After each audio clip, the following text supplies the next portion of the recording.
شوال کے مہینے کے حوالے سے اللہ کے رسول صلی اللہ علیہ وسلم نے فرمایا اس کی بہت ساری حکمتیں بھی ہے، بہت ساری فضیلتیں بھی ہے. اور ان فضیلتوں کے اندر پہلی بات اللہ کے رسول صلی اللہ علیہ وسلم نے فرمایا کہ جو شخص رمضان کے مہینے کا روزہ رکھے، رمضان کے بعد من صام رمضان، جس شخص نے رمضان کا روزہ رکھا، ثم اتبعہ، اس کے فوراً بعد ست من شوال، شوال کے 6 روزے جس نے رکھ لیے، کھانا کا صیام الدہر، یوں سمجھو کہ جیسے اس نے پورے سال کا روزہ رکھ لیا، پورے سال کا جس نے روزہ رکھ لیا. یہ ایک بات. دوسری بات یہ ہے کہ یہ روزے نفلی روزے ہیں اور استحبابی روزے ہیں. کسی نے رکھ لیا ان کو پورے سال کے روزہ رکھنے کا ثواب مل گیا، کسی نے نہیں رکھا وہ مورد الزام اور مورد تعال و تشریح نہیں ہے، اس کو برا بلا بھی نہیں کہنا چاہیے، اس کو غلط بھی نہیں کہنا، شرم نہیں آتی روزے نہیں رکھ رہا، کوئی مسئلہ نہیں. اور اس حوالے سے چونکہ علمی پیسے اور علمی مسئلہ ہے، بعض علماء کرام نے کہا ہے کہ یہ 6 روزوں کا رکھنا بھی منکرات میں سے ہے اور یہ جائز نہیں ہے. بعض نے کہا نہیں رکھنا چاہیے. لہذا اکثر علماء دیوبند کا یہی رائے ہے کہ بھائی یہ 6 روزوں کا رکھنا یہ جائز ہے اور ثواب اور حکمتوں سے بری ہوئی باتیں ہیں، لہذا روزہ رکھ لینا چاہیے. ہمارے اکابرین کے اور بزرگان بھی علماء دیوبند کی جو تاریخ ہے وہ الحمدللہ بری پڑی ہے اس قسم کی باتوں سے کہ جو بڑے اہتمام کے ساتھ وہ روزہ رکھ لیا کرتے تھے. ایک بات. دوسری بات یہ ہے کہ اگر کوئی شخص پے در پے یہ 6 روزوں کو نہ رکھ سکے، ایک دن روزہ رکھ لے، دوسرے دن افطار کر لے کھا لے، تیسرے دن افطار کر لے کھا لے، پھر چوتھے دن روزہ رکھ لے، اسی طرح درمیان میں اگر وہ کھانا چاہے افطار کرنا چاہے بھی کر سکتا ہے، کوئی مسئلہ نہیں ہے، خیر ہے. اور اسی طرح وہ پہلی 10 دنوں کے اندر 10 دنوں میں سے اگر وہ رکھنا چاہے رکھ سکتا ہے، اگر درمیان والے 10 دنوں کے اندر وہ رکھنا چاہے 6 دن رکھ سکتا ہے، آخری 10 دنوں کے اندر اگر رکھنا چاہے رکھ سکتا ہے. یا ایام 20 چاند راتوں کے اندر 13 12 13 14 ان تاریخوں کے اندر اگر وہ رکھنا چاہے 6 روزے تب بھی جائز ہے، کوئی مسئلہ نہیں. 2 باتیں.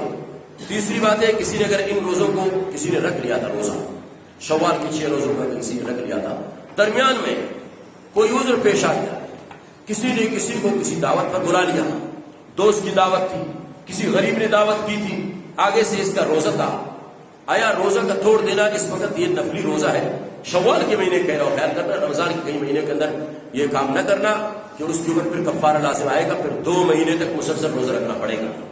اگر شوال کے مہینے یہ جو مستحب روزے ہیں، نفلی روزے ہیں، اگر ایک شخص شوال کے مہینے کے اندر 6 روزہ رکھ رہے تھے، کسی نے دعوت پر بلا لیا، کسی غریب نے بلا لیا، یا ضرور اس کا جانا بھی ضروری تھا، تو روزہ توڑ سکتا ہے اور اس کی دعوت کو قبول کر سکتا ہے.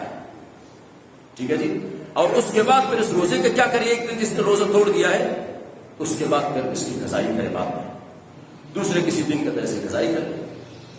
ویسے تو قضائی اس لیے لازم ہے کہ اللہ تعالیٰ کا فرمان ہے قرآن کریم کے اندر وَلَا تُبْطِلُوا أَعْمَالَكُمْ، تو اپنے اعمال کو باطل اور ضائع نہ کرو.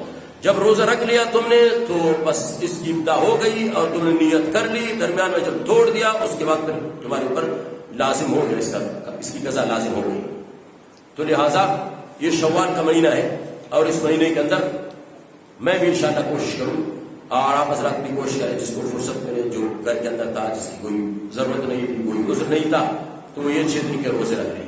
متفرق انداز میں بھی رکھ سکتا ہے، مسلسل پیدا پہ اگر نہ رکھ سکا، جیسے میں نے پہلے وضاحت کر دی، تو ایک دن رکھ لیا، دوسرے دن افطار کر لیا، تیسرے دن رکھ لیا، چوتھے دن افطار کر لیا، کوئی مسئلہ نہیں. خیر ہے. اللہ تبارک تعالیٰ اپنے فضل و کرم کے ساتھ یہ چند موٹے مسائل تھے جو میں نے آپ حضرات کو انداز کر لیا. پہلی بات تو یہ کہ یہ محرم کا مہینہ ہو، چاہے سفر کا مہینہ ہو یا شوال کا مہینہ ہو، اس میں شادی کرنا بھی جائز ہے، سفر کرنا بھی جائز ہے، کسی کام کا آغاز کرنا بھی جائز ہے. جن لوگوں سے کسی نے سن لیا کہ بھائی یہ منحوس مہینے ہیں، ان کے اندر یہ سارے کام نہیں کرنے چاہیے، وہ خود منحوس ہے اور وہ غلط ہے. اور اسی طرح بعض حضرات یہ بھی کہتے ہیں بھائی کس سے سنا تم نے، یہ کس نے کہا تمہیں؟ بس لوگ کہتے رہتے جی، کسی عالم نے کہا جی، نہیں عالم نے نہیں کہا، بس عام دوستوں نے کہا. تمہارے دوستوں کا کیا اصلی اوقات ہے کہ وہ اس قسم کی باتیں کرتے تم ان کے اوپر عمل کرتے ہیں؟ ہم یہاں آدھا گھنٹہ بیان کرتے ہیں، اس کے اوپر لوگ عمل نہیں کرتے. ایک عام جاہل نے جب تمہیں کہا کہ بھئی محرم کے اندر، سفر کے اندر، شوال کے اندر سفر کرنا ناجائز ہے، مکروہ ہے، منحوس ہے، غلط ہے، اب ان کی باتوں پر لگ پڑے اور ان کی باتوں پر عمل کرنا شروع کر دیا. لہٰذا یہ مناسب کام نہیں ہے، مناسب حرکتیں نہیں ہیں. اس لیے اللہ تبارک تعالیٰ ناراض ہو جاتا ہے اور یہ ہے کہ پھر یہ غلط باتیں بھی ہیں. تو لہٰذا ان مہینوں کے اندر بلا جھجک آپ شادی بھی کر سکتے ہیں، منگنی بھی کر سکتے ہیں، سفر بھی کر سکتے ہیں، کاموں کا آغاز بھی کر سکتے ہیں، اور ان 6 روزوں کو آپ متفرق انداز میں رکھ بھی سکتے ہیں۔